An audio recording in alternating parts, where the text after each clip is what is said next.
Welcome to What Have We Learnt? I'm Ben Punter, and this episode is the Edinburgh Fringe Debrief.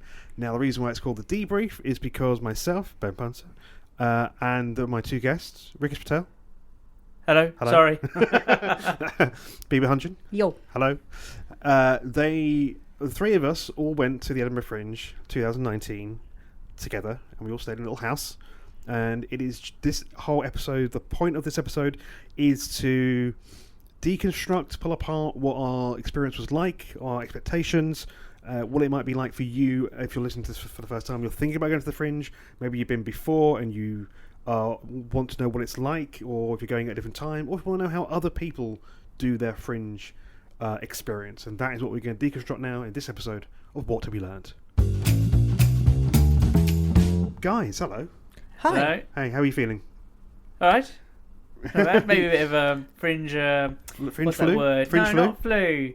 That sort of down feeling after you've been somewhere you've really enjoyed. Oh, the opposite of a D-mob happy kind of. The Yeah. opposite of down. Like a fringe hangover. Yes. Yeah, yes, that's a good word. Probably. Yeah.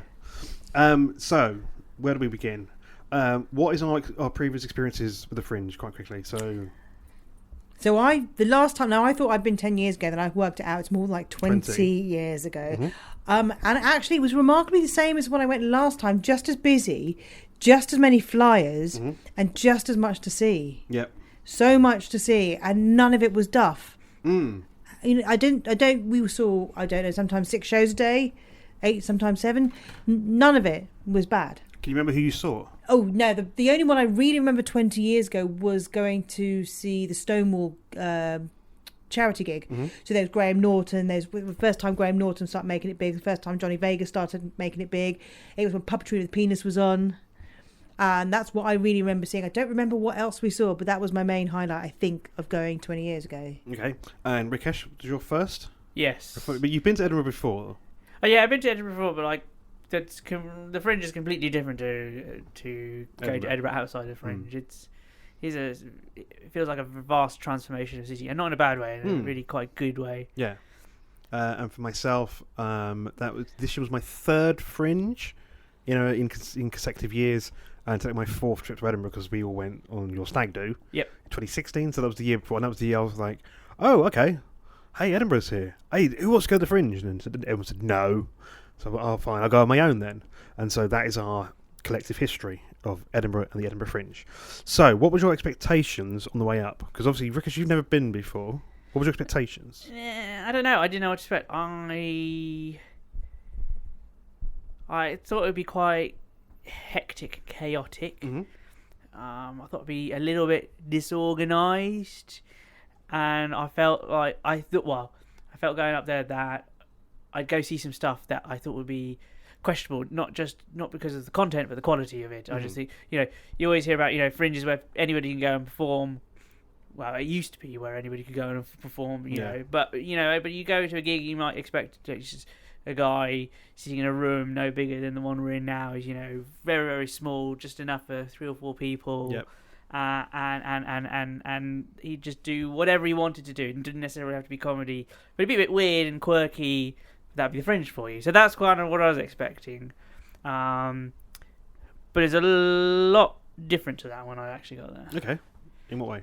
It's a lot more professional, actually. Mm-hmm. And I thought even some of the stuff that we went to see, the free shows, the work in progress shows, they were actually still quite good quality. And okay, you would say if you wouldn't want to watch it on TV, you wouldn't want to pay ticket to go see them at the Hammersmith Apollo, but for what it was, you think, that's quite interesting, and maybe I did learn something there, or maybe I did find that more fascinating than I thought I would. And was the general the vibe, not the vibe, but that's like the organisational side of it in terms of like the app and the website and the queuing and the whole process. How was that? Amazing. Seriously, like when we got off the train at Edinburgh Station, you were like, you can get tickets there, and you just go to the stand. It's manned by couple of Fringe volunteers or Fringe workers, and they have this machine. You just swipe your card, the credit card that you bought, or the debit card you bought your tickets with, and suddenly the machine Ka-chunk, starts ka-chunk, spitting ka-chunk, out, ka-chunk, yeah, ka-chunk, yeah. all your tickets. So Yeah. we only had a couple of shows, but you had like 20 shows. You're just standing in the tickets, like picking stuff off the floor. You Yep. didn't know what to do. It's Oh, like, by the way, thanks for helping, guys. if it's like, you know, when you go to a fun fair, and you get all the tickets that come in the Yes. machine when it's like that. And I thought that was brilliant. Yep.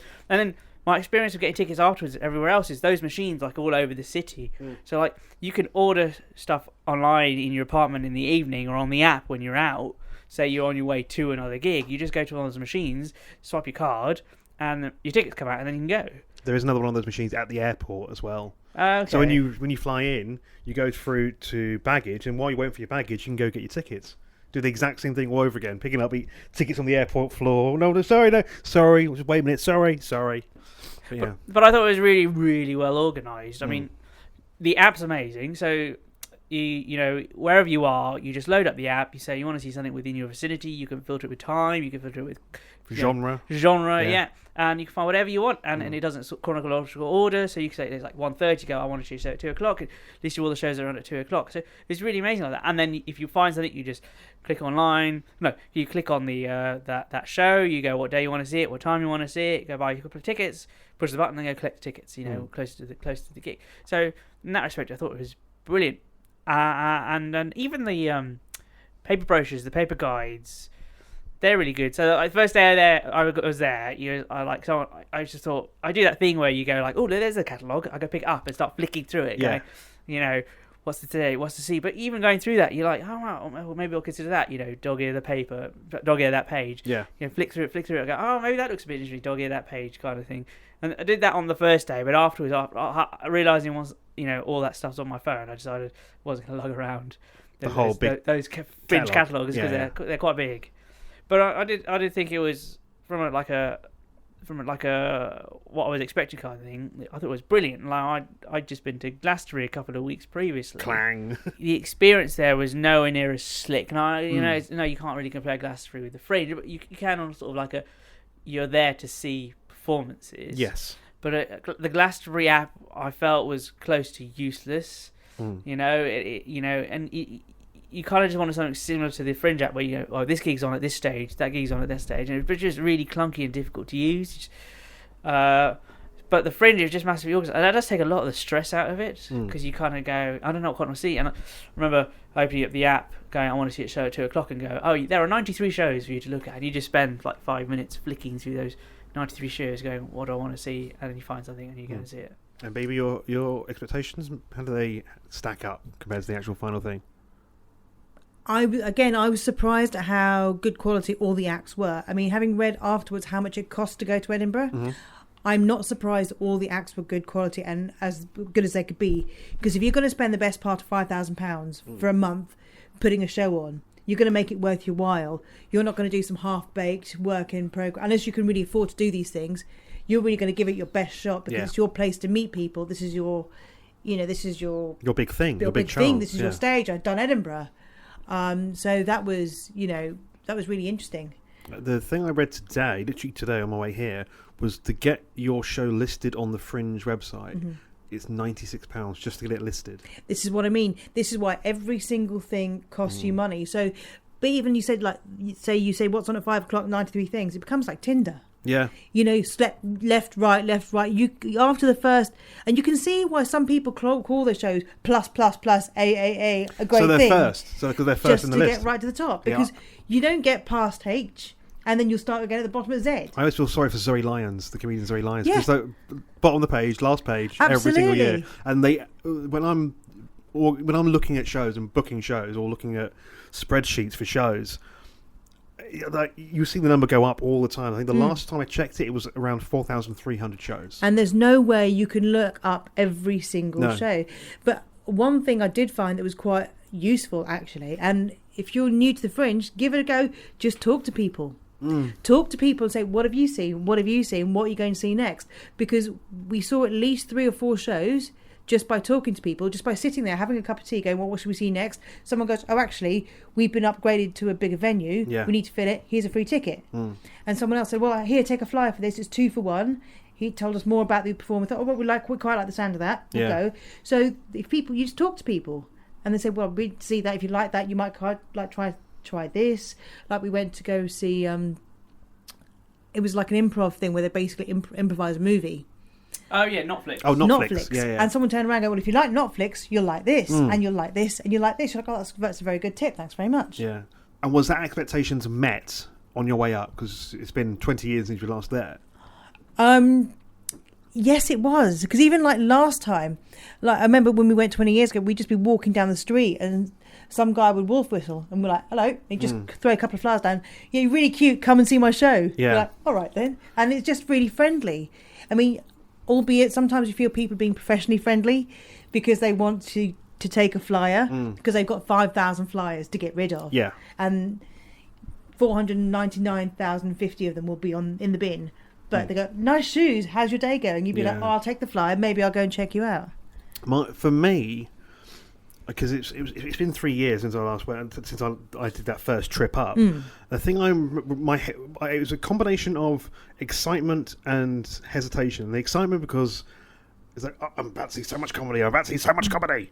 But the hesitation was my thinking of what comedy is. It's like a small nightclub, and you have people heckling. You can have hen do's, you can have stag do's. I just didn't want to be stuck in a tiny little room filled with hen do's, stag do's, and people heckling.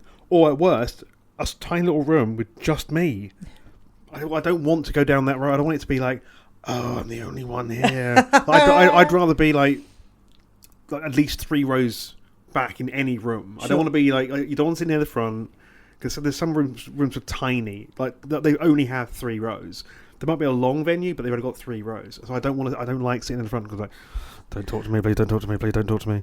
I did have anxiety before we went up because we, unlike you, who booked a lot of your shows in advance, we booked maybe 4 things. We thought we'll just go, because I know you can go up there, just take potluck and see what happens. And then I was getting anxious, going, maybe that's the wrong thing to do. Maybe when we get tickets to what we want to go see, oh, have we done the wrong thing? Maybe we should have been scouring the website like you were.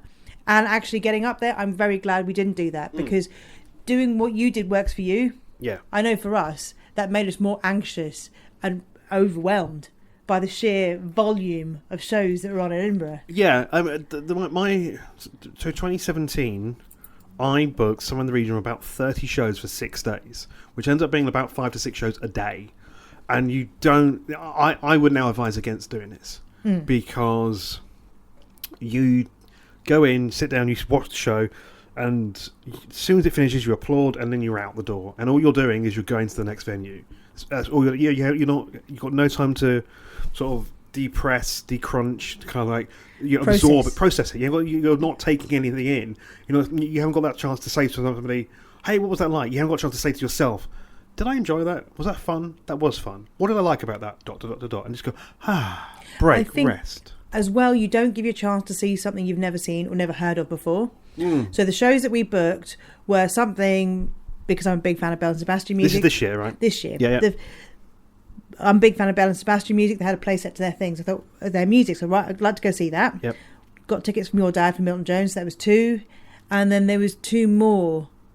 Daniel Kitson, because I'm a big fan of Daniel Kitson. His tickets are like hen's teeth for London. And they were added like very late in. Added very late, and they went in about half an hour. So I'm like, right, we're going to go there. He's in Edinburgh. Let's go. Biba messaged me at lunchtime saying Daniel Kitson tickets are out. So I'm like, because I've never really been. I don't really know Daniel Kitson's well. I know he has a name which I know. So it's this sort of like legendary name, but I don't know any of his work. So I don't know. I've got nothing to go off. And the tickets were released at midday-ish at lunchtime on a weekday. And I looked and thought, there's a couple of shows there. There's like a daytime one and an evening one. I'll do it when I get home. All gone. They were gone by 1 o'clock. All gone. By 1 o'clock, they'd all sold out. And then the only other thing we booked was Mixtape Masioki to go and have a sing-along, because we had to plan that when we were going to do that, because we all quite fancied doing that. We thought, let's just put this in and get one touch point for all of us to go. Yeah, one evening out. But other than that, I would say if you're going for the first time, just go. Yeah. Just go, see what's on, see what flyers you like, get talking to people. And also don't necessarily go and see the big names that you could possibly see touring in your hometown in the next year, because people who take shows to Edinburgh will tour them around the country, the big names. Yeah. Your Zoe Lyons and your so forth will take them around the country, your Milton Jones. They will go around the country. Go and see someone new. And the whole thing you said as well about not sitting in the front row. Yeah. Now, I sat in the front row as much as we could because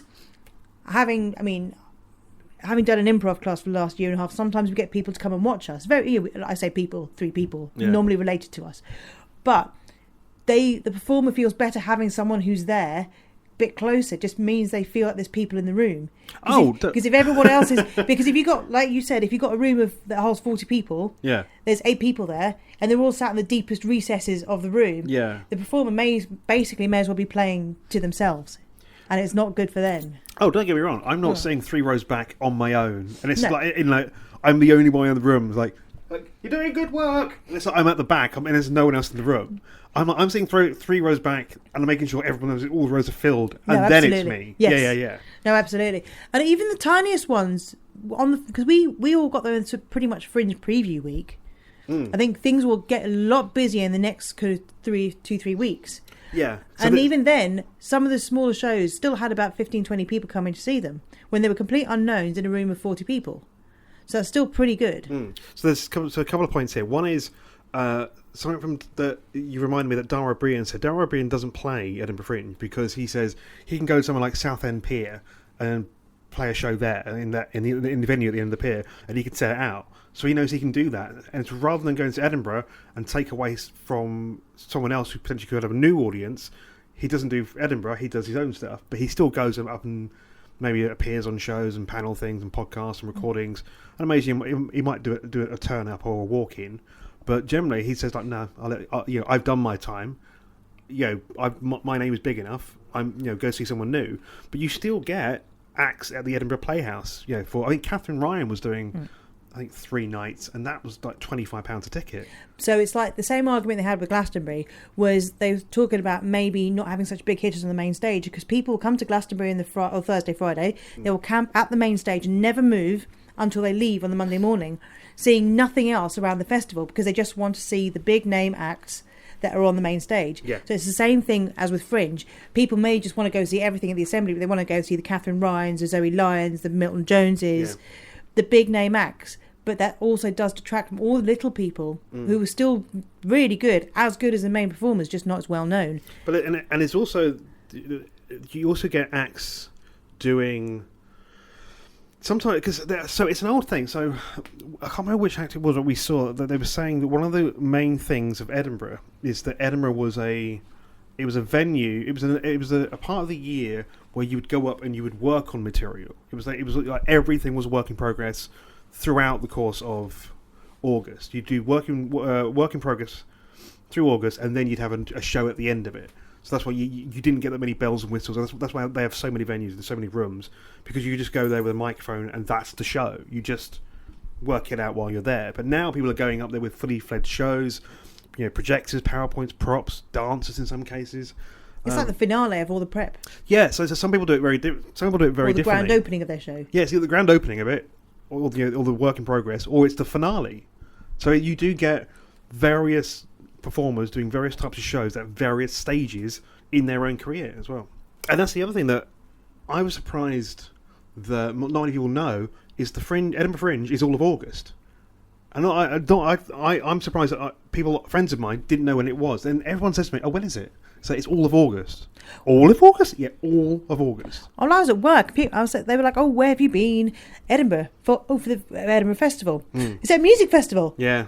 How do people not know that this amazing thing happens for a month in Edinburgh? A whole month. Huge thing. Yeah. Yeah, but it's one of those things that doesn't really appear on TV, right? You don't see gigs at the Fringe, even the big name ones, televised. So like people's interpretation or impression of the Fringe is always based on just word of mouth or stuff they see on the internet, and like I'm still seeing articles in like the Guardian or the Times or the Telegraph pop up about Fringe reviews, but it doesn't really give you a feel for what it's like to be there. No, not at all. And I can imagine if you're a performer at the Fringe, it's actually exhausting because you're doing at least a show a day, non-stop, 7 days a week for 3 weeks solid.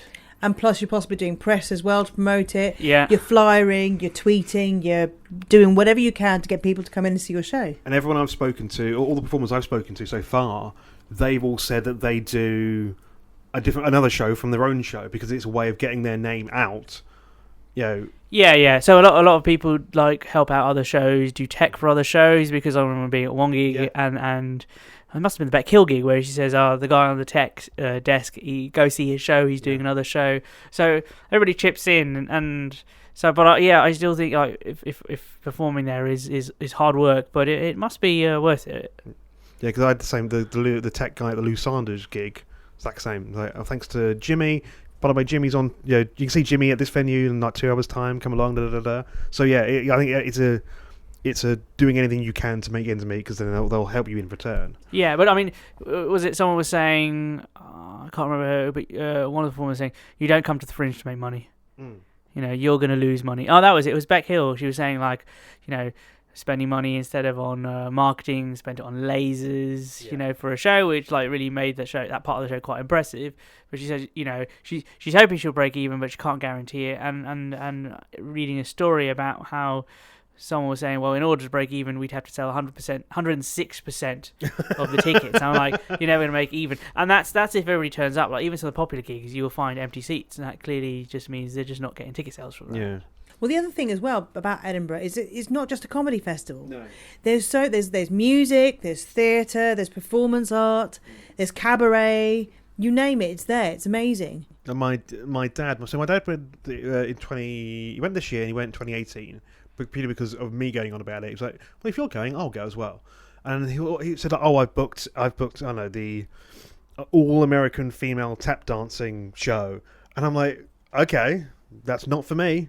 But it's like, do you want to come? No, I'm all right. I'm good, thanks. But it's like, you can just pick anything. It's like, yeah, they've got a show. You can even make stuff up. When you first go, you're kind of tempted to stick to the two big kind of venues, which are the Pleasance and the Gildable in Teviot, because they've each got about 9 venues within those big venues. Yeah. But a couple of times we kind of ventured out. Well, a couple of times I ventured out into smaller venues, like down into the free ones. We went to which the one with the back of the function room of a pub. Yeah. And the other one was like a cinema that was down in the basement of a pub, and they had a very, very different feel to them. And then another show I went to see, which was wonderful, Stuart Saint performance, absolutely brilliant, was in the Hilton Hotel. Yeah. Now on the floor, on the left-hand side of the first floor bar was Stuart Saint's kind of camp variety, camp act. Well, his act was about him contracting HIV and then getting severe cancer to the point where he's nearly died several times in musical theatre form, and it was fantastic.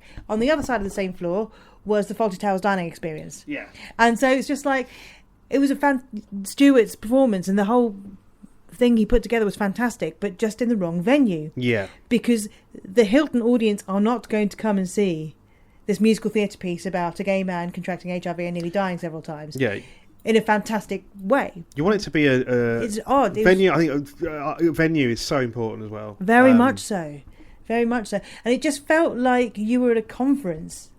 Yeah, watching a man tell his life story and bleeding his heart in a conference room. The carpet and the nice wallpaper. And so not the same. The beige leatherette chairs. It just wasn't right. It would have been much more suited to like a basement venue. Because the other thing with the venues is there's other ones which are called the Stand, which are a bit further past Princes Street, and they always tend to have just stand-ups, just sort of all out and out stand-ups. Yeah, but the Stand is still quite a big venue. Like, each venue has a number, and we were going past like a tapas restaurant, which was venue 359. Yeah. I was like, what's going to happen in the tapas restaurant? And you kind of think like, maybe I'm missing out a little bit, and something I might look into if I go back again is some of these smaller venues.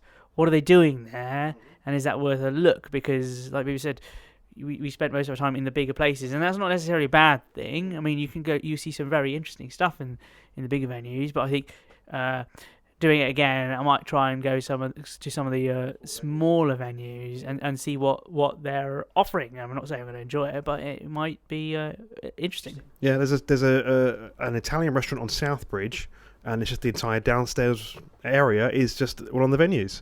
And I saw it was called NWA, Neuroscience with Attitude. So it was kind of rap, but all about neuroscience and brain stuff. Yeah, and that quite interesting. So like when I went there, I thought it'd be comedy. You know, everybody thinks comedy. You think it's gonna be comedy and then weird, you know, solo performances, Fringe, very arty. Yeah. You know, almost incomprehensible. You know, talking stuff that you don't quite understand. You leave the theatre quite confused, but actually there's everything there. There's science shows, there's math shows. I think one of the more interesting shows that I went to see was Matt Parker's Humble Pie. Yep. You know, about errors in science and the consequences of that. It's really quite interesting, and the Beck Hill one's quite a sciencey one.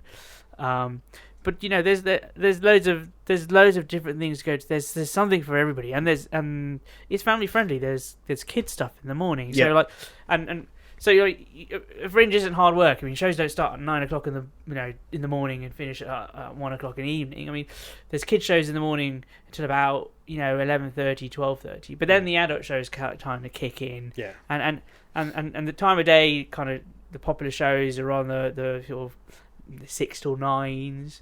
It tend to be. You get some interesting stuff in the afternoons. Like we went to see this guy called Ben Punter. Yeah. He was doing like a performance that he was doing a work in progress show. It was quite bizarre, but it was a work in progress show, and it's definitely one of the most unusual things I've seen. But I definitely don't regret going to see it. But that was on like at 2 o'clock. But then we went to go see like Stephen K. Amos do like a talk show at 7 in the evening, and then the Masioki karaoke at 12:30. And I know there's some shows that start at 1 in the morning and don't finish till 3. There was one we were going to see, but we thought we're just too tired. So for those, and we'll bounce subjects around. For those who want to go or have never been or want to go back, what things do they absolutely need to know that it wasn't written down, like no one told me about this before I went? What are the things that people absolutely need to know? Take a raincoat. Take a raincoat, yeah. Always take a raincoat. Edinburgh has, I mentioned this on the train all the way up, and it sounds like a jokey thing. Edinburgh has its own climate. You can be in one part and it can be rain and hot, and other parts can be sunny, clear blue sky. And it's just, you could be on Cowgate and it'd be foggy, and then you can go to Princes Street and it is like a hot day, and you think, how is this a thing that it is? It has its own environment. You can have 10. It's 4 seasons in one day. It's 4 seasons in one day. On the Friday, we walked to a venue, got absolutely drowned out, came back. We were sweating on our raincoats. I'm like, this has only been 40 minutes. Yeah, and don't forget, we're not even dry yet. And don't forget, listener, August. We're talking about August as well. The other thing, shoes. Need good shoes. Yeah, you need good shoes. Edinburgh's hillier than I remember. So last time I go, it was my stag do, and I don't remember much. But it is a lot hillier than than you think, and that does tire you out. So, and also be prepared to add on or double the amount of time you think it'll take to get to a show. So you look at it. We use Google Maps. You look at Google Maps. It says it'll take you 20 minutes to get to the venue. And I can't remember what it was. The Milton Jones venue. Yes, we went to see Milton Jones. Oh, the Mound. On the top of in the assembly hall, right at the top of the hill. And the app said 20 minutes. So we left with 20 minutes to spare. And we thought we'd get there in time. And this has been the first big show we went to, and we didn't realise that you need to start queuing up for these shows a good half hour before they're due to start, if you want the good seats. Yeah. And we turned up, and basically we were being rushed in because we were late, and we got seats at the back. But it took us 40 minutes to get there because of all the hills and the sheer number of people you've got to fight your way through. Like a Pelican Cross would be surrounded by 50 people trying to go in different directions, and you've got to navigate that. It is still an open city. Yeah, so you've got people who want to still go to the castle, who still go across the Royal Mile. So you have, as I mentioned, hen do's and stag do's still there. No, so but the population of Edinburgh triples for the Fringe. Yeah.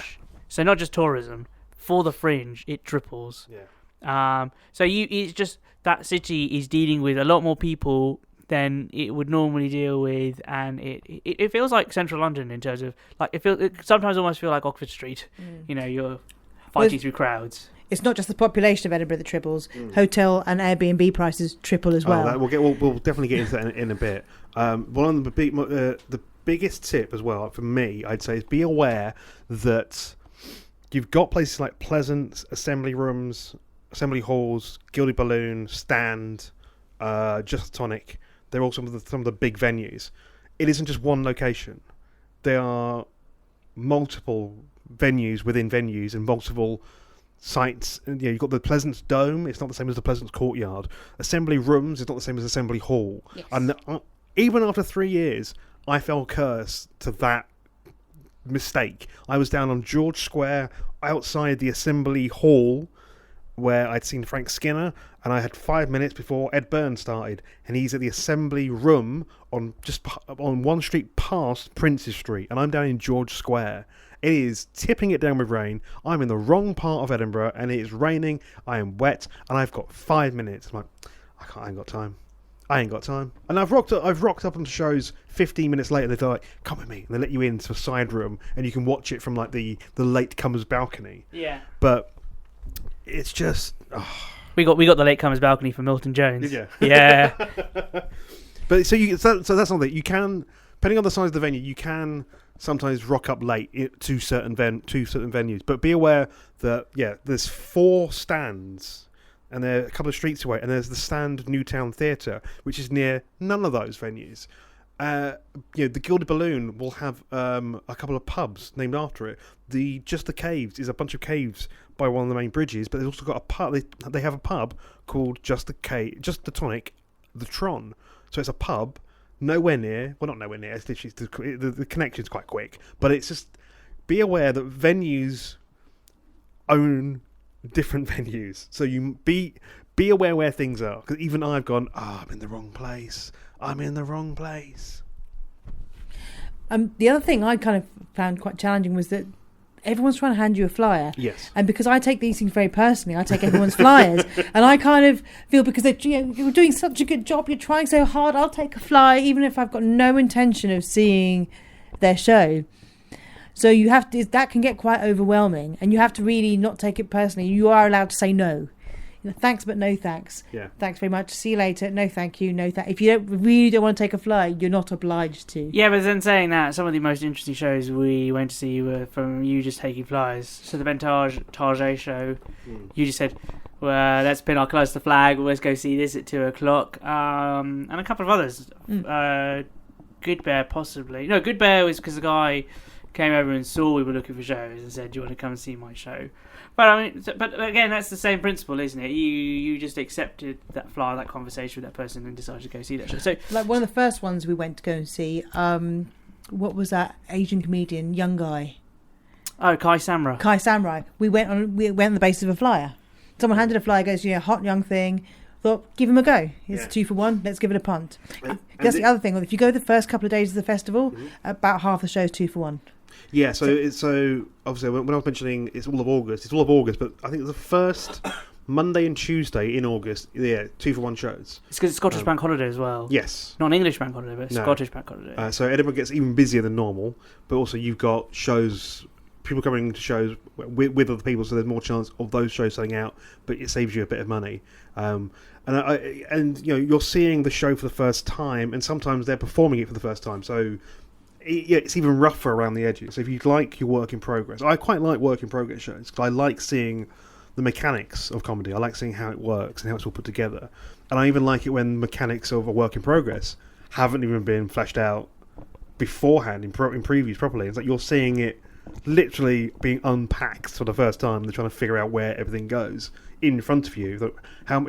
For that knowledge, you only pay like £5. You think, I'm only paying £5 to learn all this magic and all this witchcraft of comedy. But that's quite brave of them, given they've probably spent $5,000 to be there. It's nice that they can spend £3,500 practicing their act. Yeah. You could do at the £500,000 Putney for probably nothing. So my other top tip would be, and this is going to be a shock coming from me: don't overbook, don't overplan stuff. Because as I mentioned, that's a good point. So so. like you were saying, when you went 3 years ago and you booked 30 shows. Yeah. For me, I think you need to leave at least probably more like hour and a half between shows. Yeah, absolutely. Because that gives you and time to get there, and go with company, because it gives you after the show time to talk about what you've just seen, and also bounce around some ideas, just digest everything that you've just been witness to. And also then time to go to your next venue and maybe have a bit of Food or get a drink. drink in between. Or if you're even quicker, you might have time to squeeze in another show. Yeah, well, I mean, I think for me, I felt 4 or 5 shows a day was quite a comfortable pace. Mm-hmm. Yeah. There was one show where we started at, 12:15, bang on, because we want to go see a show at 12:15, and we did about 6 shows that day, and it was fine, it was great, but I felt a little bit tired at the end of the day. But when I was doing 4 or 5 shows, I felt like go to bed at like midnight, get up the next day quite late, head to the show, 4 shows, and if you hadn't planned, it gives you that time just to wander around and take leaflets off people and find out about shows and see, well, actually we can go do that, we'll check out this, because you go to some of the bigger venues, they'll have television screens going, this is what's on next, and that's how we went to see I'll Be Back, because you said it was a great show, and then we were just in the Pleasance Dome, and the show was due to start in 40 minutes, and tickets were available, so we just said, let's go get 2 tickets. Yep. And that sort of thing can happen. I feel like if I'd over-planned it, I'd always be stressing, like you said you were 3 years ago, going, oh, now finish this, now I've got to run off to go do that show, and then run off to do the next show, and get to the end of the day, and you almost forget about some of the early shows you've seen, because you've packed it in. Your mind's just gone, this is too much, I'm going to forget about the morning shows, I'm just going to remember the later shows. Whereas I feel like, because we've given ourselves enough time, and we were talking about the shows between ourselves, I remember more of the shows than if I'd packed them all in. I like the idea of doing it by having only 2 fully booked shows, 2 or 3 fully booked shows per day, and the rest you just wing. Well, I like even doing that. Even that's quite a lot. I mean, we had one anchor point which meant we had to get out of the house. So Yeah. when 2 out. I mean, we I think it was one show a day for us booked, and that was it. Okay. So we saw. I think at one point we came out one show at 9:30. We thought it's only 9:30. Let's go see what's on at 10:00. And so we went back to the box office. Right, these got tickets. Oh, there's 4 new comedians. Can we got buy tickets? Actually, and we went into that. And another one, like we went to see one about the life of Eutha Joyce, who was Mildred in Georgia Mildred, which I saw as we were queuing for another show because the posters were on the walls. And there's no way I would have found that in the brochure. Not in a million years. And I really enjoyed that. I'd replace my tip then. I'd say don't book anything after 9, because there's nothing on. There's loads of stuff on. But by that time, you have the option of either going, I'm tired, I'm going home. Or you're like, well, I'm up. Oh, what's available? Oh, everything? Cool. Yes. Let's do that. Absolutely. So I'd say book stuff in the day, some stuff in the day, have gaps to see other things, but try and keep your evenings a bit more open. So then, because I saw Ivo Graham at the Pleasance, and he said at the end of the show, oh, by the way, I'm also doing a pub quiz in this other venue at, I think it was at 10:30. And me and my dad said, well, I said to my dad, like, do you want to go? And I said to you guys, do you want to go? And we did a pub quiz. We went to a little 1-hour pub quiz. Well, the fantastic thing about that, apart from 2 other comedians who were reading some of the questions, MP Jess Phillips came up and read a round of questions and offered a tour of the House of Commons to the winners. Yeah. I mean, you don't ever get close to your own MP, let alone someone you quite admire. Yeah, and that wouldn't have happened if we had everything fully booked up and we did the evening, we're going to see this show at this sort of time. Just wouldn't happen. But that's the fun of Edinburgh, I think, just winging it. Just literally going to see things you would never in a million years go to see in your local hometown. I mean, when would I ever go and see a play about Eutha Joyce? Yeah. Never. When would you ever go and see a show about robots and lasers? All the time. All the time. Yeah. But they won't put them on. It takes a lot to put these kind of shows on, but they can be a bit more experimental. Like Beck Hill was saying, this show's taken 5 years to get there. Yeah. And you're like, and I can see that, because it takes from the dreaming of the idea to thinking, I can't do it, I can do it, I can't do it, I can do it. Maybe I can do it. Oh, let's put this, try this. And then 5 years goes by and bang, there she is with a really good show. And I know you guys don't use social media as much, but for me as well, using things like Twitter and Facebook and seeing what people are saying is also a great indicator of what is popular. I mean, in 2017, I saw Rob Kemp's Elvis Dead, which was the most Fringe show I've ever seen. It was a midnight show. It was in Monkey Barrel. It was a tiny little venue, about the size of this apartment. Tiny little venue with no more than, say, I don't know, 30 people in it. But it was just like 3 standing ovations, sweaty little room. It was like almost borderline like a gig, and it was like the most Fringe thing I've ever seen. And then this year, there was a double act called The Delightful Sausage and Gingster's Paradise. It was a 12 p.m. lunchtime thing, completely sold out. Same venue as the Rob Kemp thing, but it was so bizarre. It was like Mighty Boosh meets Vic and Bob, and it was just the most perfectly, wonderfully dark, but like so well done, but so surreal and brilliant. I wouldn't have actively chose to book those shows before I arrived. They were more social. They were more, oh, I'm seeing this word, delightful sausage, delightful sausage, delightful sausage. So I'm like, when's it on? Midday. I'm free. So yeah, have things available, have spaces to do, book some stuff, but don't book everything. So we went to see, the first thing we all went to go see was the Guilty Feminist podcast on a Sunday, and a lady called Jennifer Tyler came up. They gave her 3 minutes to promote her show, and so we thought, wow, she's brave. And then a couple of keywords, and I thought, right, let's go see her show. So we went to see the second to last day. We thought, right, we're going to get ourselves out of bed and get down there for 12:30. And now that was really interesting because she said 5 weeks ago she had no show because she had to audition, and she never imagined she'd get the gig. And so then she got the gig. She's like, I've now got 5 weeks to write this show. Yeah. For having never done anything like this before in her life. So it's very, very interesting how some people can take years to put something together. Some people would go, I've got to do this. 5 weeks later, here you are. And it's it's interesting to know and see how people actually get their venues. Yeah. Whether they apply for them, whether they audition for them. I'm thinking in the bigger places they must audition. Yeah. But in the smaller venues, they must just say, where have you got room? That's only. I've got some interviews potentially planned, so I'm going to try and find out exactly those things because I want to know those exact things. Because people say, "Are you Ben Punter going to do a show at Edinburgh Fringe?" I'm like, I'd like to, but it's just that's a whole stage fright. It's a whole different, and the idea of what I'm going to do and where I would do it and how would I market it. That's a whole different ball game. But that's how we end up doing this entire podcast in the first place. Do we need to talk about Fringe flu? No.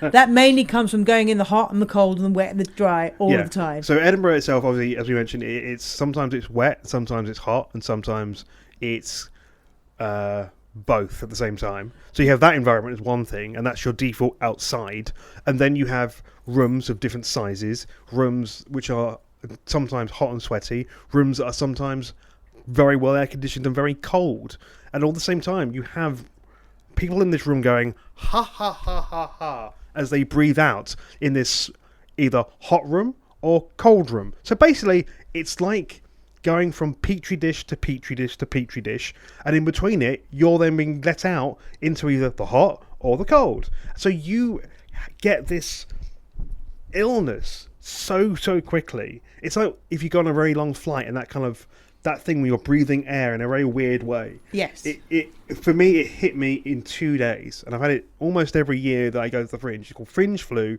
And it's a horrible thing because I had to cancel a couple of shows because I can't even move.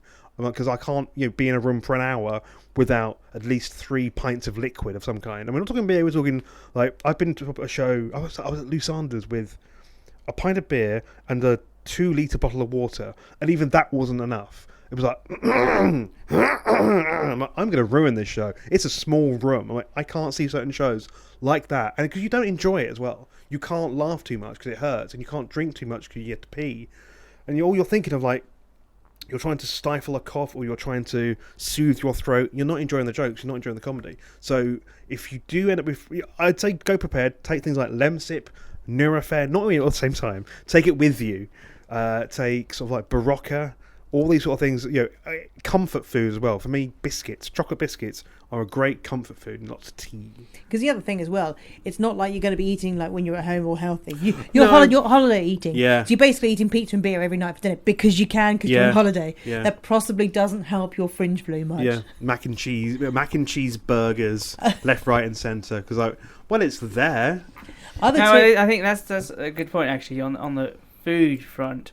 We spent the first few days eating all the junk food in the vans that surround every venue, conveniently placed, and it's expensive. It's expensive. But it's also not particularly healthy. So, like, after a few days, you get fed up of it. So, like, we just ended up going, let's go to the supermarket or go to a restaurant and eat something normal.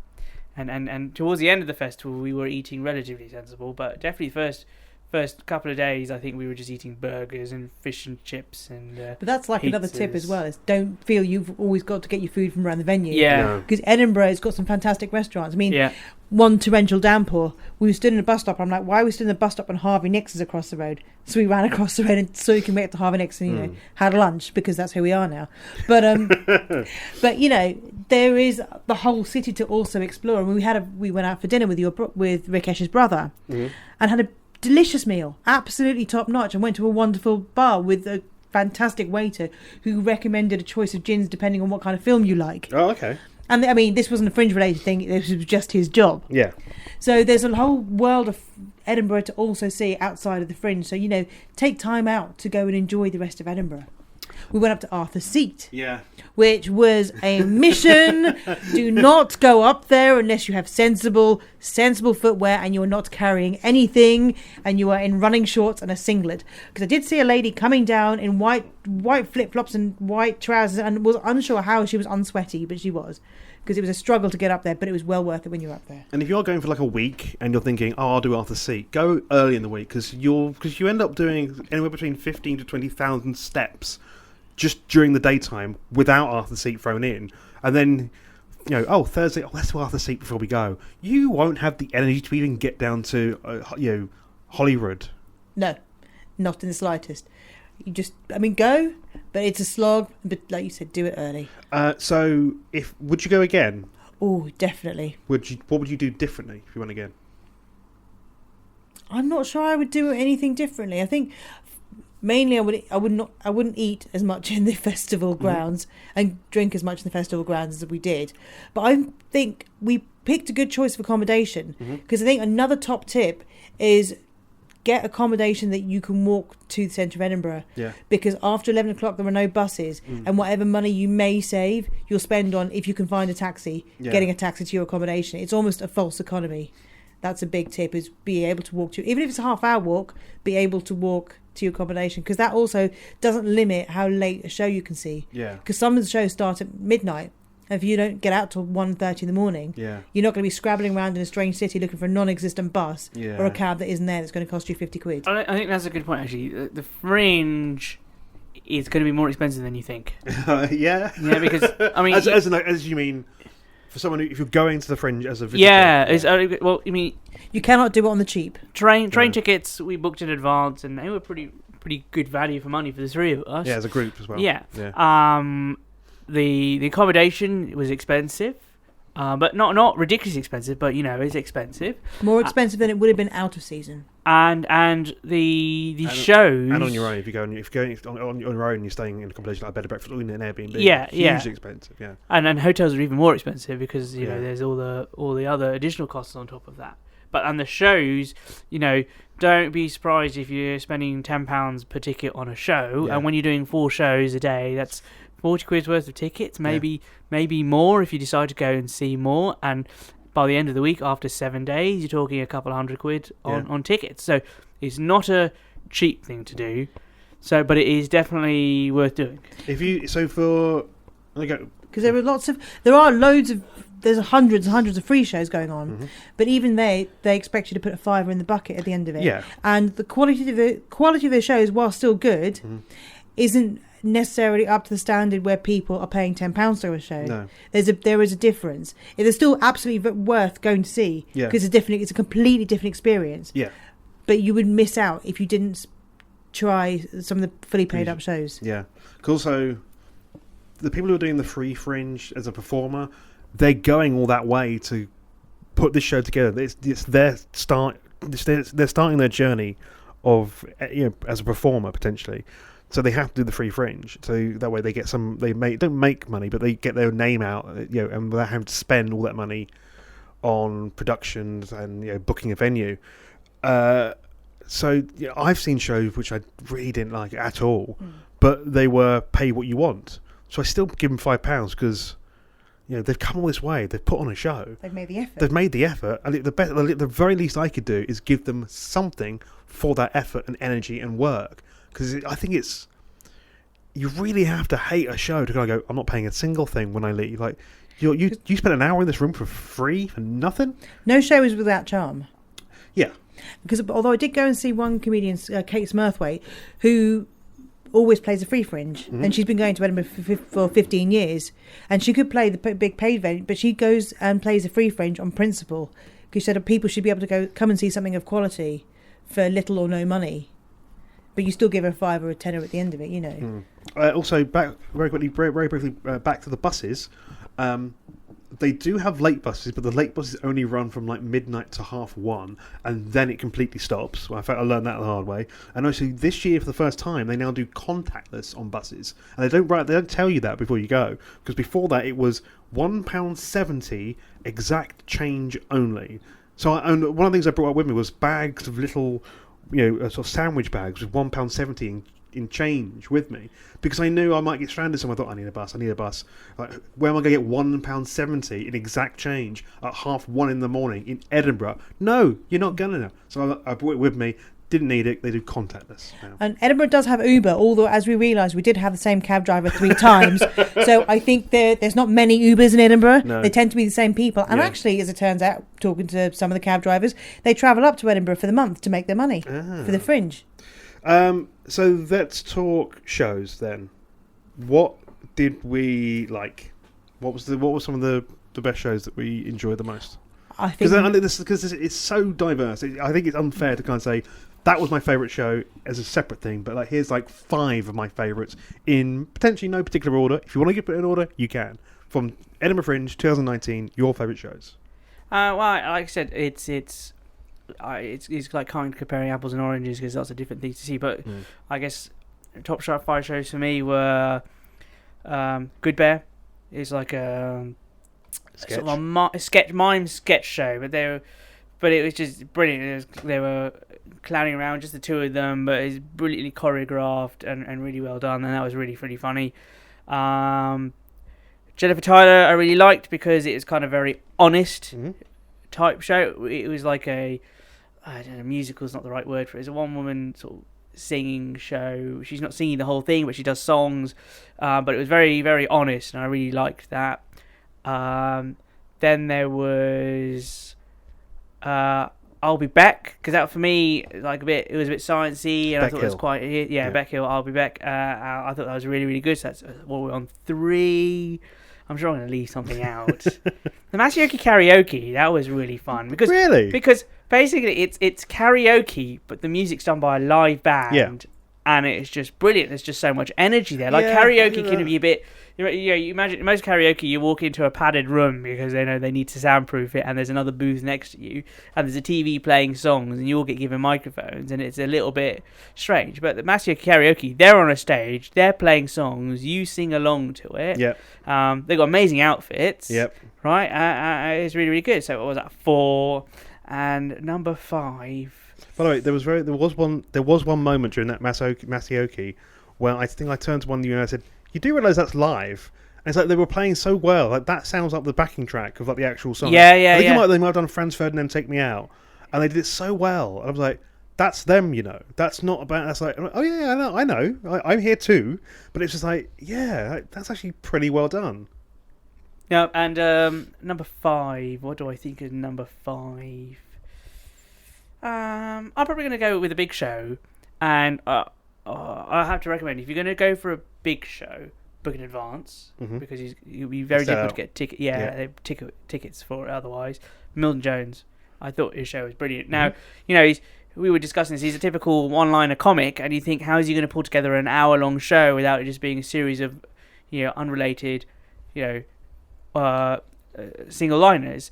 But he did a show, Milton Impossible, where, he's pretending he was a spy, and he managed in that hour to pull together a really interesting show that was quite funny.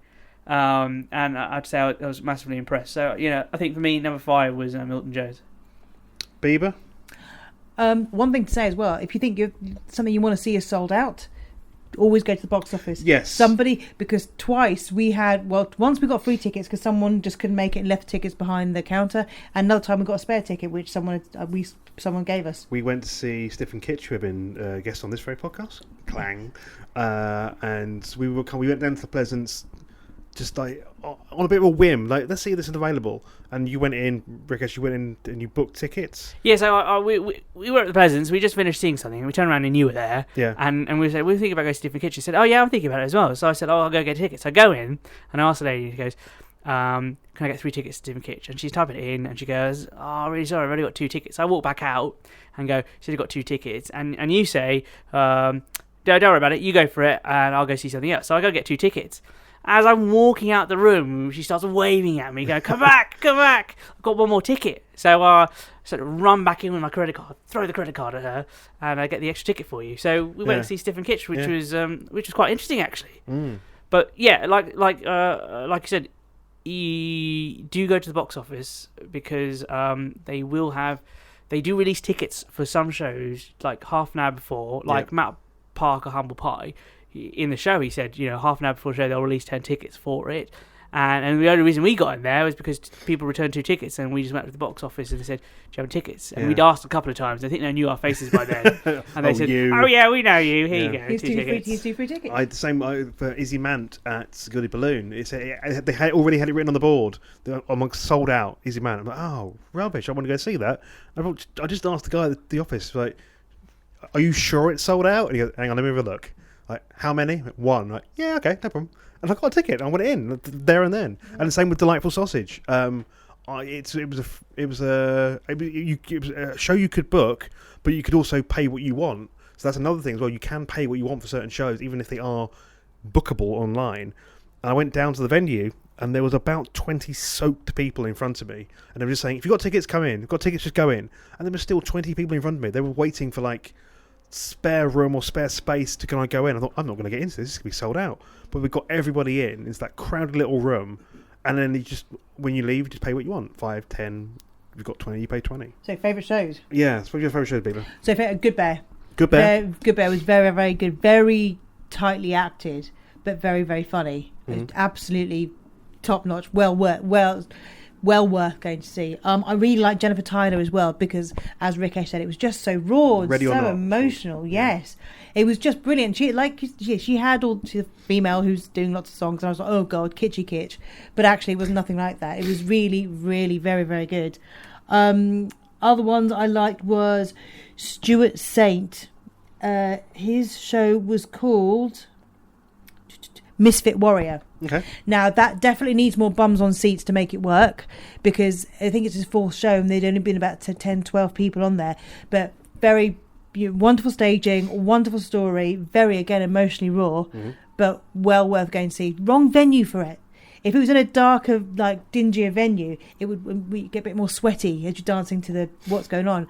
Absolutely, it would be brilliant. But go and see that. The Youth of Joyce play. That was I really liked that because it was unexpected. There's no way I'd ever normally go and see a play about Youth of Joyce, but I do love Youth of Joyce. And given it's just one woman on stage captivating you for an hour, which is unbelievably hard to do because she had you for the whole hour. Yeah. Ups and downs and the ins and outs of this woman's life. That was absolutely brilliant. What else? I'm trying to think because there were so many things we went to see. I quite like Kai Samra as well. Because again, he was quite new on the scene. I think he kind of had several false starts because things hadn't worked out for whatever reason. And again, it's quite an emotional. Because I get quite caught up in the emotions of how people's stories, and I quite like it. I think what I found interesting, a lot of the shows were based on sort of, apart from Good Bear really, and Youth of Joyce, it was based on Youth of Joyce's life. Everybody else's show was based on their own life. Yeah. Which I thought, okay, so actually a million different people have got a million different stories to tell about their life and they all think it's funny, which often it is. Yeah. But it was kind of, you think, well, I can't talk about myself all the whole time, but these people are making a living about talking about themselves for a whole hour and making it funny. So I'm like, okay, that for me is a takeaway. That's quite interesting. For me, so I saw a grand total of 22 shows across the week. I think it's been one of the strongest years I've been, where there was like the least number of dud shows. Because I've been to see shows where it's like, oh, that was really no good at all. No good. But I'm not going to name names because I don't think it's not, it's not my place. Because that might be someone's really like that show, but that's not my place to name names that I don't like. But some of the shows that I really enjoyed from this year, we've already mentioned Beck Hill, and I'll Be Beck. That's the name of the show. She's done a lot of flip chart comedy on BBC of like songs that sound like certain things, and there's a Edith Piaf routine. The show is not all that. I think there's like 3 of those flip books in that whole thing, but it's. I use the word well crafted in the physical sense and the literal sense. In that there's lots of props and homemade things, and it has this look of it's just been put together in a bedroom, but that's kind of its charm and appeal. And it's just, I think Beck herself has got a very likeable stage presence. And at one point, she's talking to herself in 3 different ways, and you kind of think, oh, this is not just clunky. This is brilliant. This is so well done. So I'd say check that out. And also, as I mentioned, Delightful Sausage, Gangster's Paradise. These are a double act. I think Amy and Chris, I think is their names. They're like Vic and Bob meets Mighty Boosh, and they're from Hull, I think. I might be wrong. And they sound like, when they talk, they sound like Keith Lemon, that part of the world, but funny. Very League of Gentlemen as well. Very dark, very... But straight laced, but it's like they'll say it straight, but they play it straight, but it's very dark and very twisted. But there's sometimes wonderfully well acted as well. You think that could so easily transfer onto TV, and I think they're on the cusp of being something. They're called Delightful Sausage, and shows Gangster's Paradise. Yeah, other shows, Susie Ruffle, she's just tipping over into a different level of comedy at the moment. The show's called Dance Like Everyone's Watching. Very personal, very strong hour. Lots of you just come out. It's just a joyous hour of like feel good stories. There's some like light and shade amongst it, but every bit of darkness is been brought back around into the happy side of it, and you just leave feeling happy. Like that was a solid hour of jokes. Rhys James, you might have seen on Mock the Week a few times. His show called Snitch. Very acerbic, very fast. There's a lot of male mid-20s comics who do a lot of fast, almost like one-liners, but as within a story. And it's very anecdotal and very, very fast. But then his show is multi-layered. So the callback, there's like callbacks within callbacks. So that was a very good show to go see. So if Rhys James isn't playing near you, definitely go see him because he does a good act. And then finally, Flo and Joan. Flo and Joan are the only act who I've seen 3 years consecutively. Very tight musical comedy. Just like the lyrics are very funny and very incredibly complex. And like to get that speed of vocal comedy, it's like they both sing at the same time, but the amount of lyrics they put into a song is so dense, and then to play it and perform it and to get it 2 people to get that routine exactly right is not just impressive but almost brilliant.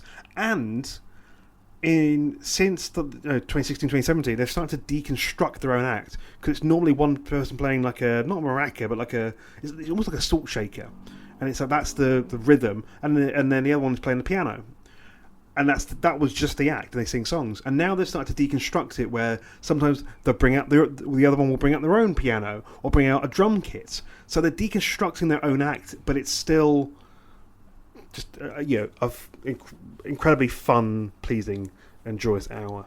And so those are our recommendations. One final thing. One of the things I noticed when I went a few previous years was that by the end of my week, I felt that I could have gone home a day earlier. Did you ever feel that at all? Oh no, we felt like we could have gone on for the rest of the weekend. We could have happily stayed till Sunday and seen just more things. Yeah, so we turned up at Sunday afternoon, about 1 in the afternoon, got really early train out at King's Cross. Did a couple of shows that day. Then we were there until Friday evening, about 7:30 was our train back down. If I was going again, if I didn't have a commitment on the weekend, which I did this year, I'd probably think about staying a whole week. Yeah. Definitely maybe the Saturday, and then coming back down on the Sunday. Maybe slightly earlier, or just because I have enough time to recover for work. Yeah. A couple of hours earlier, but I think I would probably see if I squeeze one more day out of it. I think it's definitely enough to do for a week, and I think because this is the first year you went with people. Yep. Well, I mean, your dad had gone previously, but you were staying in the same room with friends, and I think we weren't hitting shows hard every day. No. So we never felt exhausted at the end of the day. No. We always felt quite, satisfied. Yeah. And that helped because then you'd get up the next day and Biba and I, we were getting up at 11:30 in the morning. But that's quite a chilled way to experience the Fringe. Yeah. You don't necessarily need to get up bang on early, but it kind of means you have energy throughout the whole week. You don't feel like when we went to Glastonbury, you turn up there full of energy, and slowly your battery drains. Yeah. So by the end of it, you're looking forward to going home, Yeah. and we were really looking forward to going home. Well, you're also camping there. That does drain the life out of you. but Fringe is completely different. You do it at your own pace, and I think I could have stayed there for a week. Days. Yeah. So do go with people, but don't always stay in their company. Well, because we like me and Rikesh would go and see stuff, you would go see stuff, then we'd meet up for a drink, then we'd go and see other things, and we'd catch up again in the evening. Yeah. So you got someone to debrief everything you've seen and what you liked, what you didn't like, something to share, rather than going round in a three and see everything together. It would have kind of ruined the fun. We'd have gotten each other's nerves. Yeah. But this way, we just kind of... Because even me and Rikesh were getting on each other's nerves after a while. Because you get a bit tired, a bit grumpy, you're like... Yeah. And then you have to go see a show because it just stops you talking to each other. And that kind of saves things a bit, And then you can go, oh, that was actually quite funny, because you talk about it afterwards. Oh, well, that's quite funny. Your mood is lifted again, Yeah. Final thoughts? It's amazing because you wouldn't see this many live acts in about 5 years. No. As you see in 1 week. I mean, there's literally no way. I've seen 30 shows in the last 5 years. I can count on two hands the number of shows I've seen. So it's an incredible opportunity to just go and hit it and just see what people are doing. And if you've ever thought about doing it yourself, just go and explore. Go and see what that person thinks is funny, what that person thinks is creative, how that person has done that, and how they've got that idea and they're still rolling with it. And, oh, so he's making a career out of doing this. Yeah. That doesn't look that complicated. I mean, there was one guy there who may as well have been Rikesh's brother. He had the same surname as him. He was taller than him and a bit chubby and same sort of beard. I'm like, he looks like you. And he was all right. He was quite funny, but kind of quite gentle humour. Rikesh quite liked it. I was a bit like, needs more edge. But he's making a living out of what he's doing. Yeah. He's paying his bills. He's paying his rent. He's not working in a coffee shop on the side, So it's very heartening and entertaining. I think the Edinburgh Fringe Festival is definitely one of those things that needs to be people's bucket lists. It's definitely something you need to do in your lifetime. It's. I mean, I went in there not knowing what to expect and coming away thinking this is amazing. Why hadn't I done this sooner? So I think it's definitely something that you need to go and experience, and you shouldn't go there with any preconceptions. I mean, you've got to be a fan of the arts, generally speaking. But I mean, most people will happily go see a comedy gig or go see a theatre play or go see a musical, and all those things are there. So I would definitely recommend that people go to the Edinburgh Fringe Festival. No matter what you're into, you will find a show for you. I mean, there's shows from maths, talking about maths, to robots, to 1970s comedy actresses, to any topic you can possibly think of. Yeah. Someone has done a show about it, and you'll enjoy it. Biba Rikesh, thank you very much. So, what have we learnt? Book accommodation within walking distance. Go with people, but don't spend every minute with them. 2-for-1 shows are on the first week of August. There are multiple venues with the same name in different places. You can get tickets at the train station and the airport and on the Fringe app. When you're there, talk to people and see what people are saying online, and go see something new and try other venues as well. Remember, it's not just all comedy. Don't overplan, but don't leave it all too late. Sold out doesn't always mean sold out. Performers will do other types of shows as well. Get good walking shoes, but you have to pack for every possible weather. Beware of fringe flu, and remember, it's not cheap, but it is worth it.